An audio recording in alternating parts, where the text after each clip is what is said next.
But in the end, something had to come along, didn't it, to ease the Prime Minister's agony. And it emerged in the form of an interview with Sky News by Sir Jim Ratcliffe, one of Britain's wealthiest people, worth an estimated 17 billion sterling. Of course, the founder of Ineos, a man, of course, that owns refineries up in Scotland. I mean, a hugely successful businessman in every way, and, of course, a major shareholder and very actively involved with the running of Manchester United, whose fortunes on the pitch have turned quite a bit in the last few weeks.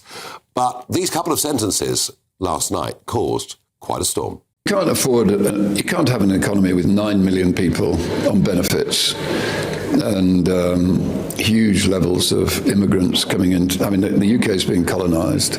It's costing too much money. It will cause... It'll cause... Well, the UK is being colonised by immigrants, really, isn't it? Well, I wonder, is he a complete outrider saying that? Remember this from Keir Starmer not so long ago. Nations depend on rules, fair rules. Sometimes they're written down, often they're not. But either way, they give shape to our values. Without them, we risk becoming an island of strangers, not a nation that walks forward together. So really quite similar in many ways, but that's all changed now. No. The Prime Minister's turned his back on that. He said that Radcliffe, his comments were offensive and wrong. Rachel Reeves said unacceptable, disgusting, frankly. Now, actually what he said about the population increase from 58 million to 70 million is true.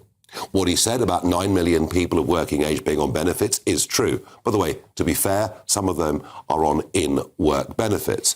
But if you've got that number of people on benefits, you clearly don't need mass migration.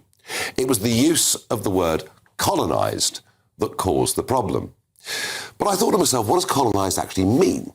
Well, it means when a group of people go into a different country and effectively take it over and turn it into their interpretation of what it ought to be, as opposed to what it was before.